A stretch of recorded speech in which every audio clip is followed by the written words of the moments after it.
अस्सलाम वालेकुम रहमतुल्लाहि व बरकातुहू। स्टूडेंट्स, आज जो लेक्चर होगा आपका होगा बायोलॉजी के एमडी कैट के लिए। ठीक है, बायोलॉजिकल मॉलिक्यूल्स, इसका आपको इंट्रोडक्शन दिया जाएगा और ये के इंपॉर्टेंट पॉइंट्स जो होंगे वो आप लोगों को बताए जाएंगे। एमसीक्यूज़ कौन कौन से आ सकते हैं, यानी किस एंगल से वो बन सकते हैं एमसीक्यूज़, वो आप लोगों को बताए जाएंगे। ठीक है, तो बस आपने ये काम करना है कि इस लेक्चर को गौर से सुनना है और जो मेन पॉइंट्स हैं वो आपने अपनी रजिस्टर पे लिख लेना है। ठीक है, या फिर स्टिकी नोट्स पे लिख के ना उसको अपनी बुक के साथ चिस्मा कर देना है। ठीक है, इसका फ़ायदा ये हो जाएगा जब आप बुक रीड कर रहे होंगे ना तब ये पॉइंट आपकी आंखों के सामने गुजर जाएंगे।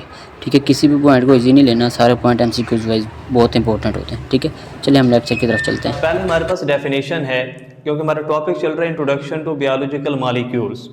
तो फर्स्ट ऑफ ऑल हम डिस्कस करते हैं कि बायोकेमिस्ट्री क्या है या मॉलिक्यूलर बायोलॉजी क्या है। तो बेटा हमारे पास देखें, biochemistry is the branch of biology that deals with the study of chemical components, मतलब biological molecules and chemical reactions in the living organism. कि एक लिविंग ऑर्गेनिज्म को बनाने वाले जो केमिकल कंपाउंड्स हैं, जो बायोलॉजिकल मॉलिक्यूल्स हैं, उनकी स्टडी को, और प्लस बेटा जो केमिकल रिएक्शंस हो रहे हैं जिसके अंदर बायोलॉजिकल मॉलिक्यूल्स आपस में रिएक्ट कर रहे हैं। ठीक है, कुछ बायोलॉजिकल मॉलिक्यूल्स रिएक्शन के नतीजे में बनते हैं और कुछ टूट कर एनर्जी प्रोवाइड करते हैं। तो अगर हम इन केमिकल कंपोनेंट्स को और केमिकल रिएक्शंस को स्टडी करते हैं तो इसे बेटा हम नाम देते हैं बायोकेमिस्ट्री का या मॉलिक्यूलर बायोलॉजी का। तो देखिए बेटा हमारे पास बायोकेमिस्ट्री या जो मॉलिक्यूलर बायोलॉजी है ये बहुत इंपॉर्टेंट है।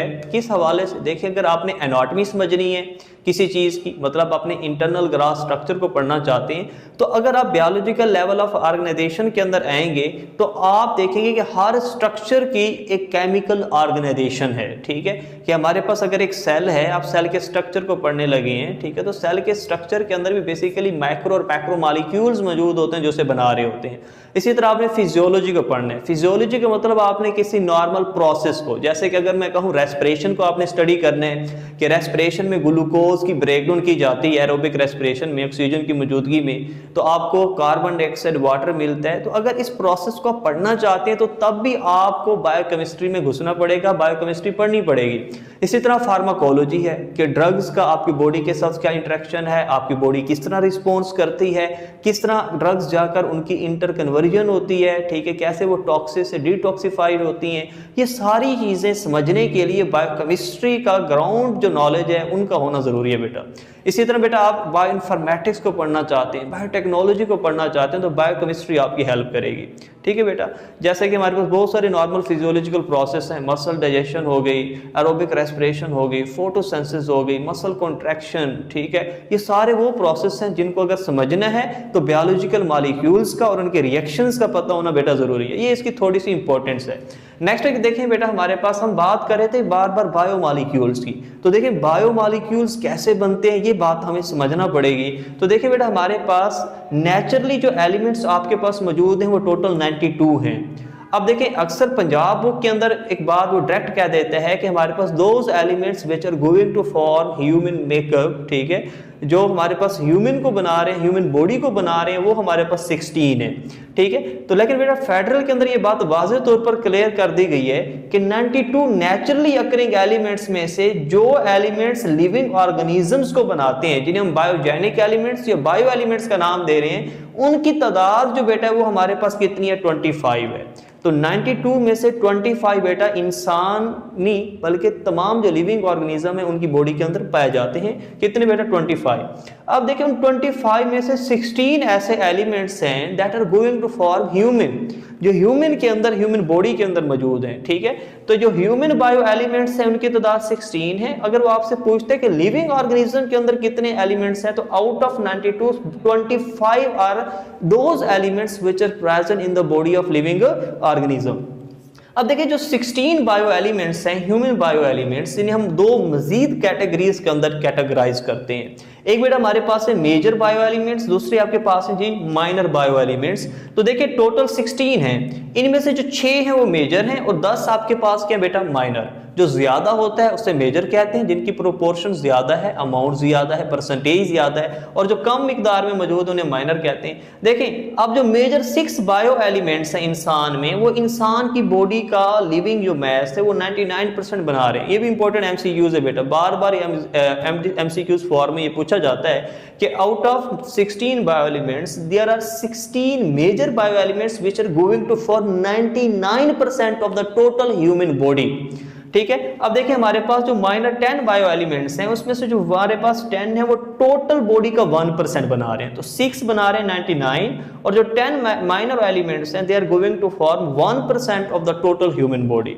अब देखिए प्रोपोर्शन आपने लाजमी तौर पर याद करनी है, ठीक है, क्योंकि फेडरल के अंदर ये गिवन है। ठीक है, तो हमारा जो मैक्सिमम, अब शुरू से अगर आप एमडी कैट को भी देख लेते हैं तो शुरू से जो एमसीक्यूज बैंक बनता चला आ रहा है, या तो इंडियन, ठीक है, नीट से उठा लेते हैं या फेडरल से उठा लेते हैं। ठीक है, सिर्फ इस चीज को शो करने के लिए बेटा कि आपका जो एमडी कैट है वो थोड़ा कंसेप्चुअल है।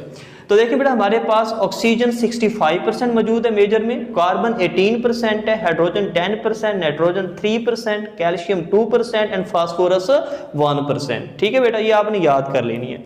नेक्स्ट अगर माइनर बायो एलिमेंट्स की बात करते हैं that are going to form 1% of your body, तो उसमें से पोटाशियम है जी 0.35%। ये बार बार याद करेंगे तो आसानी के साथ आप लोगों को भी याद हो जाएगा। पोटाशियम 0.35% है, सल्फर बेटा जो बना रहे हैं वो 0.25। अच्छा, सोडियम और क्लोरीन NaCl से याद रख लें, जहां सोडियम होते हैं वहां क्लोरीन होती है, तो सोडियम कितने परसेंटेज है 0.15, तो क्लोराइड को भी कितना होना चाहिए 0.15%। मैग्नीशियम की अगर हम बात करते हैं तो ये प्रेजेंट है बेटा 0.05%, और आयरन कितना है 0.004%। देखिए मैग्नीशियम में पॉइंट के बाद 10 है, ठीक है, आयरन के अंदर आपने याद रखना है 2 है, ठीक है, 0.004%। ठीक है, तो अब देखिए जो हमारे पास 4 हैं वो ट्रेस एलिमेंट्स हैं। ट्रेस एलिमेंट्स उन्हें कहते हैं जिनकी अमाउंट को हम डिटेक्ट ही नहीं कर पाते, डिस्क्राइब ही नहीं कर पाते न्यूमेरिकल वैल्यू की फॉर्म में, तो वो है copper, manganese, zinc and iodine. तो copper, manganese, zinc and iodine are your trace elements that are present in your body. तो देखिए ये टोटल 16 एलिमेंट्स हैं जो कि आपकी बॉडी के 100% मास को बना रहे हैं। 6 99%, 10 जो माइनर है that are going to form 1% of your body. अब देखिए बेटा नेक्स्ट अगर हम बात करते हैं मैक्रो बायोमॉलिक्यूल्स की, सॉरी, तो अब देखिए बेटा हमारे पास जो बायोमॉलिक्यूल्स हैं, ठीक है, वो किससे मिलकर बनते हैं बेटा, बायो एलिमेंट्स से। आपने ये बात, ठीक है, फर्स्ट ईयर के चैप्टर 1 के अंदर ये बात आपने डिस्कस की हुई है कि अगर बेटा हमारे पास जो एलिमेंट्स हैं वो नेचुरली तौर पर, ठीक है, इंडिपेंडेंट एग्जिस्ट नहीं कर पाते, तो वो जो बायो एलिमेंट्स हैं वो आपस में रिएक्ट करते हैं, बॉन्ड्स बनाते हैं। ठीक है, कोई एलिमेंट आपस में कोवेलेंट बॉन्ड बनाएगा और कोई एलिमेंट आपस में कौन सा बॉन्ड बनाएगा जी, आयनिक बॉन्ड बनाएगा। तो आयनिक और कोवेलेंट बॉन्ड बनाकर वो आपस में एक कंपाउंड बना लेते हैं, एक मॉलिक्यूल बना लेते हैं बेटा, जो बेसिकली हमारे पास स्टेबल होता है। तो जो स्टेबल फॉर्म है बेटा हमारे पास मॉलिक्यूल की, जिसे हम कंपाउंड का नाम भी देते हैं, तो देखिए बेटा हमारे पास जो बायोमॉलिक्यूल्स हैं, ठीक है, अब देखें हमारे पास जो बायोमॉलिक्यूल्स हैं ये 2 तरह के हैं on the basis of molecular weight, biomolecules and macromolecules. अब देखिए माइक्रो हमारे पास वर्ड डिनोट करता है, ठीक है, लो को, ठीक है, स्मॉल को, तो those molecules which have low molecular weight, जिनका मॉलिक्यूलर वेट क्या जी कम है, उन्हें हम नाम देते हैं मैक्रो मॉलिक्यूल्स का। और मैक्रो मतलब बड़ा, those molecules which have high molecular weight, जिनका मॉलिक्यूलर वेट क्या है बेटा ज्यादा है, उन्हें हम क्या नाम देते हैं मैक्रो मॉलिक्यूल्स का। देखिए बेटा हमारे पास कार्बन डाइऑक्साइड, वाटर, ग्लूकोज और इस जैसे और बहुत सारे जो मॉलिक्यूल जिनका मॉलिक्यूलर वेट्स कम है उनको हम एग्जांपल के तौर पर इंक्लूड करते हैं मैक्रो मॉलिक्यूल्स में। और अगर हम बात करते हैं बेटा हमारे पास मैक्रो मॉलिक्यूल्स की, तो स्टार्च हाई मॉलिक्यूलर वेट, बहुत सारे ग्लूकोज के मॉलिक्यूल जिसको बना रहे होते हैं, प्रोटीन है, लिपिड्स है, न्यूक्लिक एसिड्स, ठीक है, ये सारे के सारे बेटा हमारे पास कौन से मॉलिक्यूल्स हैं, मैक्रो मॉलिक्यूल्स हैं। अब देखिए अगर हम बायोमॉलिक्यूल्स को क्लासिफाई करें on the basis of their nature, कि ऑर्गेनिक नेचर है या इनऑर्गेनिक है, तो 2 तरह के मॉलिक्यूल्स हैं, organic molecules and inorganic molecules. अब देखिए ऑर्गेनिक मॉलिक्यूल्स वो मॉलिक्यूल्स होते हैं जिनके अंदर कार्बन हाइड्रोजन बॉन्ड प्रेजेंट हो, मतलब कार्बन के साथ जरूरी है कि हाइड्रोजन बॉन्ड कोवेलेंटली क्या हो बेटा, बॉन्डेड हो। अगर हम इनऑर्गेनिक मॉलिक्यूल्स की बात करते हैं तो those molecules which don't have carbon hydrogen together, जिसमें कार्बन के साथ हाइड्रोजन कोवेलेंट बॉन्ड के थ्रू कनेक्टेड नहीं है बेटा, ठीक है, उसे हम क्या नाम देंगे, इनऑर्गेनिक मॉलिक्यूल्स का नाम देंगे। अब देखिए बेटा हमारे पास अगर हम ऑर्गेनिक मॉलिक्यूल्स की बात करते हैं तो उसमें आपके पास कार्बोहाइड्रेट आ जाता है, प्रोटीन आ जाती है, लिपिड्स आ जाती है, nucleic acid, they are all essential organic molecules. अब देखिए अगर हम इनऑर्गेनिक मॉलिक्यूल्स की बात करते हैं तो इसमें आपके पास कार्बन डाइऑक्साइड है, ऑक्सीजन है, वाटर है और इलेक्ट्रोलाइट्स हैं जिनमें एसिड, बेस और सॉल्ट आ जाते हैं। तो ये सारे हमारे पास इनऑर्गेनिक मॉलिक्यूल्स हैं that are present in our body, ठीक है। ऑर्गेनिक भी हमारी बॉडी को बना रहे हैं, इनऑर्गेनिक भी बना रहे हैं, ठीक है। तो अब देखिए हमारे पास एक मुख्तलिफ टर्मिनोलॉजीज यूज होती हैं, ठीक है, जो हमने इस फर्स्ट चैप्टर लेक्चर के अंदर हम लोगों ने डिस्कस करनी है, थोड़ा डिस्क्राइब करना है इन्हें। तो देखिए मोनोमर क्या होता है जी, मोनोमर एक स्मॉल मॉलिक्यूल है बेटा, ठीक है, जो आपस में रिएक्ट करके क्या बनाते हैं, एक बड़ा मॉलिक्यूल बनाते हैं। लेकिन आपने एक बात याद रखनी है, मोनोमर सिर्फ उस चीज को कहेंगे जो सेम ही कैटेगरी, सेम ही नेचर के मॉलिक्यूल्स हों और वापस में मिलकर एक बड़ा मॉलिक्यूल मतलब पॉलीमर बना दें, उसे हम क्या नाम देंगे, मोनोमर का। तो मोनोमर हमारे पास रिपीटिंग यूनिट या बिल्डिंग ब्लॉक है किस चीज का बेटा, हमारे पास पॉलीमर्स का। अब ये मोनोमर्स जो कि सेम नेचर के होते हैं, ठीक है, सेम टाइप के होते हैं, सेम ही मॉलिक्यूल से बिलोंग करते हैं बेटा, सेम नेचर ऑफ मॉलिक्यूल से, तो आपस में रिएक्ट करके क्या बनाते हैं बेटा, पॉलीमर बनाते हैं। यहां मैं एक बात ऐड कर दूं, हम नेक्स्ट भी पढ़ेंगे कि पॉलीमर की फॉर्मेशन जो हमारे पास एक प्रोसेस है पॉलीमर की फॉर्मेशन का, उससे बेटा हम नाम देते हैं कंडेंसेशन रिएक्शन, ठीक है, या उसे कंडेंसेशन सिंथेसिस भी कहते हैं, या उसे डिहाइड्रेशन रिएक्शन का नाम भी देते हैं। उसमें हम आपने एक याद रख लेना है, जब आप छोटे मॉलिक्यूल्स को जोड़ेंगे तो ऑटोमेटिकली वाटर मॉलिक्यूल वहां से रिमूव हो जाएगा, ठीक है बेटा। हम ये चीजें आगे भी फर्दर डिस्कस करेंगे जब हम मुख्तलिफ चीजों को डिस्क्राइब करेंगे कि बड़ी चीजें कैसे बनती हैं। तो अब देखिए हमारे पास मोनोमर हमने पढ़ लिया कि जो रिपीटिंग यूनिट है। पॉलीमर की अगर बात करते हैं तो पॉलीमर बेटा आपके पास क्या है, तो पॉलीमर बेटा बेसिकली आपके पास एक लार्ज कॉम्प्लेक्स कंपाउंड है, लार्ज कॉम्प्लेक्स सब्सटेंस है that are formed by the condensation of monomer, जो बेसिकली मोनोमर की कंडेंसेशन से बनता है, ठीक है। अभी हमने बात की थी कि पॉलीमर की फॉर्मेशन को जो प्रोसेस है उसे कंडेंसेशन सिंथेसिस या बेटा हम उसे डिहाइड्रेशन रिएक्शन का नाम देते हैं, जिसमें वाटर मॉलिक्यूल रिलीज होता है। तो देखिए पॉलीमर इज अ लार्ज और complex substance formed by the condensation of monomer. अब देखिए बेटा हमारे पास जो मोनोमर्स हैं, ये मैंने एग्जांपल के तौर पर इन्हें इनकोड कर दी है। तो ग्लूकोज एक छोटा मॉलिक्यूल है, बहुत सारे ग्लूकोज के मॉलिक्यूल मिलकर स्टार्च या ग्लाइकोजन बनाते हैं, जो बेसिकली हमारे पास क्या जी, पॉलीमर है। अमीनो एसिड एक छोटा मॉलिक्यूल है, ठीक है, ऑर्गेनिक मॉलिक्यूल है, जो आपस में कंबाइन होकर, ठीक है, क्या बनाता है जी, पॉलीमर प्रोटीन बनाता है। इसी तरह न्यूक्लियोटाइड्स हैं, न्यूक्लियोटाइड्स, ठीक है, डिफरेंट तरह के हैं, राइबोन्यूक्लियोटाइड्स भी होते हैं, डीऑक्सीराइबोन्यूक्लियोटाइड्स भी हैं, ये आपस में मिलकर न्यूक्लिक एसिड को बनाते हैं। न्यूक्लिक एसिड मीन डीएनए और आरएनए। अब देखिए यहाँ मैं एक एमसीक्यूज की मदद से मैंने थोड़ा सा कंसेप्ट क्लियर करने की कोशिश की है कि which one of the following is not a polymer, ठीक है। 4 ऑप्शन है बेटा आपके पास, आपने उस चीज को फाइंड करना है जो कि पॉलीमर नहीं है। नंबर 1 बेटा आपके पास जो ऑप्शन है दैट इज स्टार्च, नंबर 2 बेटा आपके पास है प्रोटीन, नंबर 3 चार्ली ऑप्शन है लिपिड एंड डेल्टा है नन ऑफ द अबव। तो बेटा आपने मुझे ये बताना है कि हमारे पास इसमें कोई ऐसा मॉलिक्यूल, ठीक है, जो बेसिकली रिपीटिंग यूनिट या मोनोमर या सेम नेचर ऑफ मॉलिक्यूल से नहीं मिलकर बनता। तो देखिए अगर स्टार्च को देखें तो इसमें ग्लूकोज है, प्रोटीन को देखें तो अमीनो एसिड्स हैं, सेम नेचर के मॉलिक्यूल्स हैं, रिपीटिंग यूनिट्स हैं। लिपिड्स को देखते हैं, ठीक है, जिसमें आमतौर पर फैट्स आ जाते हैं, ठीक है। तो बेटा देखिए हमारे पास जो लिपिड्स हैं इसे सेम नेचर के मॉलिक्यूल नहीं मिलकर बना रहे होते, ठीक है, ये हेटेरोजेनियस कंपाउंड है बेटा, हम आगे डिस्कस करेंगे। तो लिपिड को मैक्रो बड़ा मॉलिक्यूल तो कह सकते हैं क्योंकि छोटे मॉलिक्यूल इसे मिलकर बना रहे हैं, इनका मॉलिक्यूलर वेट हाई होता है। लेकिन लिपिड्स को बेटा आप कभी भी पॉलीमर नहीं कह सकते। क्यों नहीं कह सकते बेटा पॉलीमर? क्योंकि जो फैट, ऑयल या लिपिड है ये 2 डिफरेंट नेचर के मॉलिक्यूल से मिलकर बनता है। अगर देखें अगर फैट की बात करें तो इसके अंदर आपको बेटा ग्लिसरॉल भी नजर आएगा और इसमें साथ बेटा आपको फैटी एसिड्स भी नजर आएंगे। And you know that glycerol alcohol और फैटी एसिड एसिड है, ठीक है। तो टू डिफरेंट नेचर के मॉलिक्यूल्स अगर आपस में मिलते हैं तो देन जो हमारे पास कंपाउंड बनता है, चाहे बड़ा हो, जिसका मॉलिक्यूलर वेट हाई हो, तो आप उसे कभी भी पॉलीमर का नाम नहीं दे सकते। पॉलीमर हमेशा वही होगा जो हमारे पास सेम नेचर या सेम रिपीटिंग यूनिट से मिलकर बनता हो, ठीक है बेटा।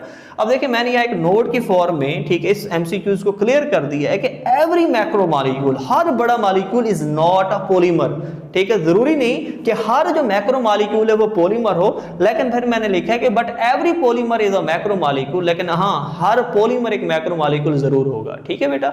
तो कुछ ऐसे मैक्रो मॉलिक्यूल हैं जैसे कि स्टार्च भी एक मैक्रो मॉलिक्यूल है, अभी हमने एग्जांपल कोड की थी, ठीक है, तो वो पॉलीमर भी है क्योंकि वो सेम नेचर के मॉलिक्यूल से मिलकर बने हैं।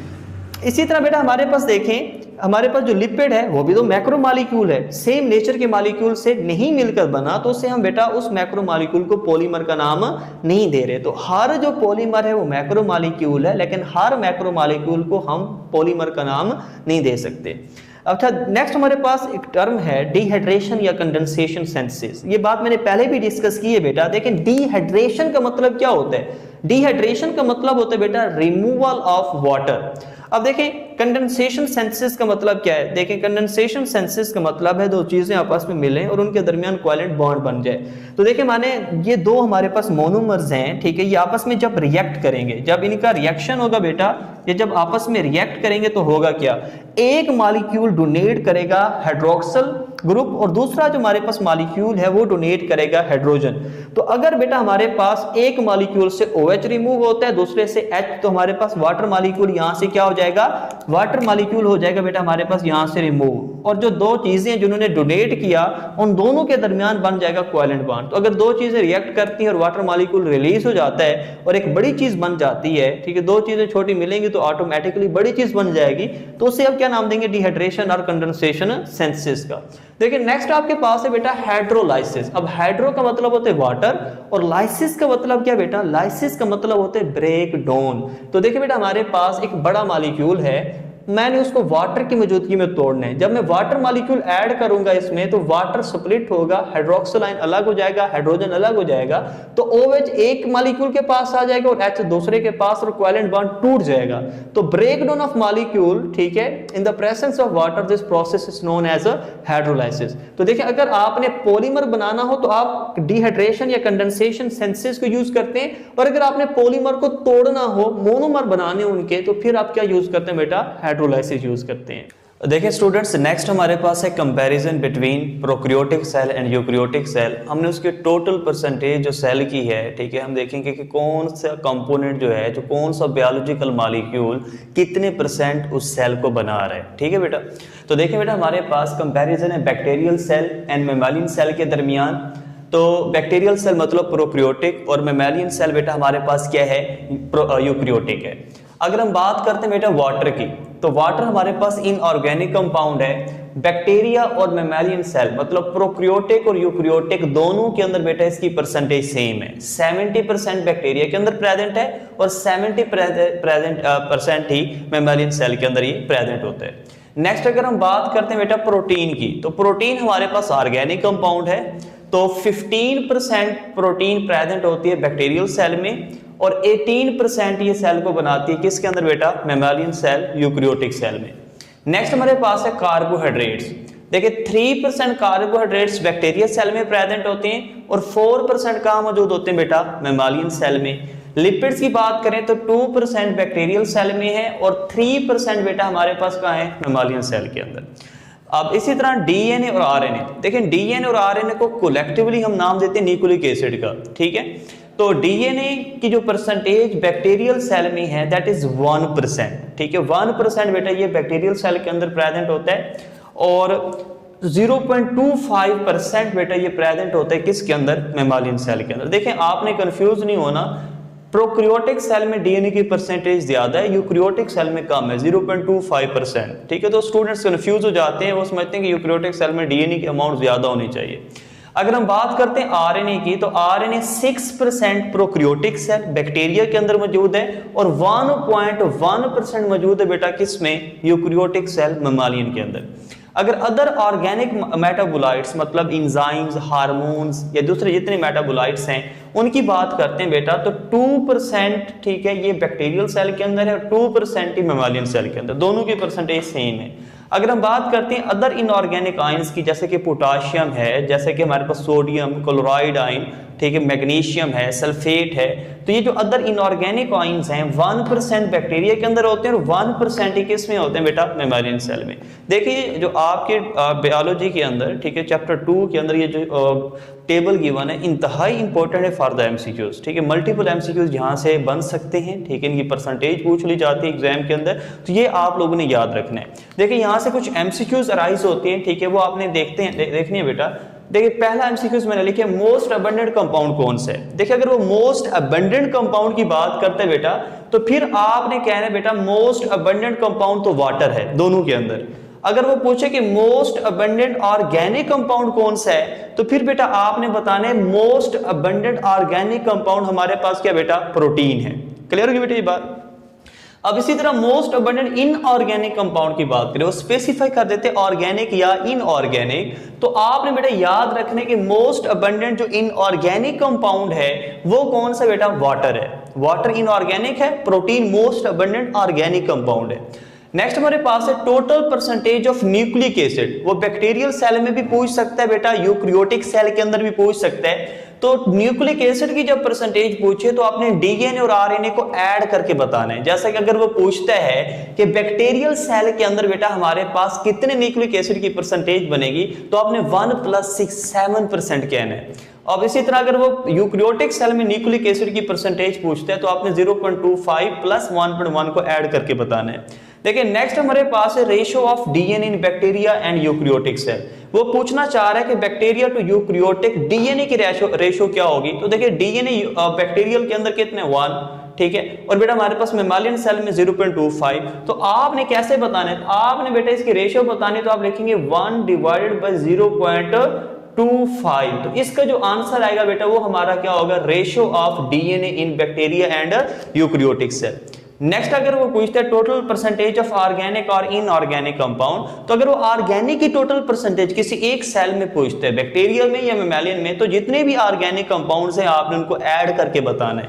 और इसी तरह इनऑर्गेनिक की पूछे तो वाटर इनऑर्गेनिक है, बाकी इनऑर्गेनिक आयंस हैं, तो 70 + 1 कितना हो जाएगा, 71। आई होप कि आपको ये टेबल क्लियर हो गया होगा, ठीक है। आपने इसे अच्छी तरह बेटा याद करना है, ठीक है, क्योंकि एमसीक्यूज यहां से अराइज होते हैं। देखिए नेक्स्ट बेटा हमारे पास मेटाबॉलिज्म के बारे में हम लोगों ने बात करनी है बेटा। देखिए अगर हम मेटाबॉलिज्म की बात करते हैं बेटा, तो दो तरह मेटाबॉलिज्म पहले होता क्या ये आप समझ लें। देखिए मेटाबॉलिज्म जो है ये basically all chemical reactions that are occurring in a living cell. एक सेल के अंदर जितने बेटा हमारे पास रिएक्शन चल रहे होते हैं बेटा, उन तमाम को आप क्या नाम देते हैं बेटा, मेटाबॉलिज्म का नाम देते हैं। तो मेटाबॉलिज्म हमारे पास कंस्ट्रक्टिव भी हो सकता है, डिस्ट्रक्टिव भी हो सकता है। मतलब there are 2 types of metabolism, catabolism and anabolism. अब देखिए जो कैटाबॉलिज्म ये एक डिस्ट्रक्टिव प्रोसेस है। डिस्ट्रक्टिव प्रोसेस का मतलब क्या है कि इसमें चीजें टूटती हैं। और अगर हम एनाबॉलिज्म की बात करते हैं बेटा, तो एनाबॉलिज्म जो है ये कंस्ट्रक्टिव प्रोसेस है, इसमें चीजें बनाई जाती हैं। अगर हम डेफिनेशन की बात करें बेटा, तो लार्जर कॉम्प्लेक्स सब्सटेंसेस, ठीक है, जो लार्ज कॉम्प्लेक्स सब्सटेंस होगा is broken down to the simple substances in catabolism. Catabolism में लार्ज कॉम्प्लेक्स सब्सटेंस को सिंपल सब्सटेंसेस में तोड़ा जाता है। एनाबॉलिज्म की बात करें तो सिंपल सब्सटेंसेस कंबाइन होती हैं और क्या बनता है, लार्जर सब्सटेंस बनता है, ठीक है। अच्छा ये हमारे पास डेफिनेशन होगी। देखिए नेक्स्ट हमारे पास जो इंपॉर्टेंट चीज है वो ये है कि जब भी कैटाबॉलिक प्रोसेस होगा तो एनर्जी क्या होगी बेटा, रिलीज होगी, और जब एनाबॉलिज्म होगा तो एनर्जी यूटिलाइज होती है। इसलिए बेटा हम कैटाबॉलिज्म को एक्सोथर्मिक प्रोसेस का नाम देते हैं और एनाबॉलिज्म को क्या नाम देते हैं बेटा, एंडोथर्मिक प्रोसेस का नाम देते हैं। एग्जांपल देखें, रेस्पिरेशन हमारे पास कैटाबॉलिक प्रोसेस है। क्यों? क्योंकि इसके अंदर बेटा ग्लूकोज को तोड़ा जाता है in the presence of oxygen. किसके अंदर बेटा, कार्बन डाइऑक्साइड बनती है, वाटर बनता है, और आपके लिए बेटा यहां एनर्जी रिलीज होती है जो सेल डिफरेंट एक्टिविटीज के लिए यूटिलाइज करता है। तो देखिए रेस्पिरेशन एक कैटाबॉलिक प्रोसेस है, इसमें एनर्जी क्या हो रही है बेटा, रिलीज हो रही है। तो अब इसी तरह एनाबॉलिज्म की एग्जांपल देखें तो हमारे पास क्या है जी, फोटोसिंथेसिस है। तो फोटोसिंथेसिस के अंदर देखें छोटे जो मॉलिक्यूल्स हैं वो कंबाइन हो रहे हैं, एनर्जी को यूटिलाइज कर रहे हैं और एक कॉम्प्लेक्स सब्सटेंस, एक लार्ज सब्सटेंस बना रहे हैं। देखें कार्बन डाइऑक्साइड वाटर के साथ रिएक्ट करते हैं इन the presence of sunlight and chlorophyll, तो ग्लूकोज और एज अ बाई प्रोडक्ट आपके पास ऑक्सीजन बन रही है, ठीक है। तो इसमें देखें हमारे पास एनर्जी क्या हो रही है, इस्तेमाल हो रही है, ठीक है, सोलर एनर्जी इस्तेमाल हो रही है। तो आपने याद रखना है कि एनाबोलिज्म में एनर्जी इस्तेमाल होती है और कैटाबोलिज्म में एनर्जी हमारे पास क्या होती है बेटा, रिलीज होती है। एक एमसीक्यूज भी बेटा हमारे पास आता है कि what is a chemical link. देखिए ये आपने एमसीक्यूज नोट करने हैं कि व्हाट इज केमिकल लिंक। अब जो केमिकल लिंक किसके दरमियान बेटा, chemical link between catabolism and anabolism. What is chemical link between catabolism and anabolism. ये कई बार एमडीकैट एग्जाम के अंदर बेटा ये आ चुका है। तो आपने बेटा याद रखना है कि एनाबोलिज्म और कैटाबोलिज्म के दरमियान जो केमिकल लिंक है वो क्या है। तो इसका जो करेक्ट आंसर है बेटा वो हमारे पास है एटीपी। एटीपी बेटा हमारे पास क्या है जी, केमिकल लिंक है between catabolism and anabolism. Catabolic process के अंदर एनर्जी बनती है, ठीक है, उसी एनर्जी को इस्तेमाल किया जाता है डिफरेंट सब्सटेंसेस को बनाने के लिए, मतलब कि एनाबोलिक रिएक्शन के अंदर। तो अगर कोई आपसे पूछता है कि कैटाबोलिज्म और एनाबोलिज्म के दरमियान केमिकल लिंक क्या है, तो वो हमारे पास आंसर क्या होगा बेटा, एटीपी होगा। तो ये जो फर्स्ट लेक्चर था बेटा इंट्रोडक्शन टू बायोलॉजिकल मॉलिक्यूल्स, हर लिहाज से आप लोगों का कंप्लीट हो गया, ठीक है। नेक्स्ट हमारे पास इसका छोटा सा क्विज है जो आपको वेबसाइट पर मिल जाएगा इस लेक्चर के एंड पे, वो आप लोगों ने जरूर सॉल्व करने हैं ताकि आप लोगों को पता चल जाए कि किस तरह के एमसीक्यूज इस टॉपिक से बन सकते हैं। तब तक बेटा अल्लाह हाफिज़।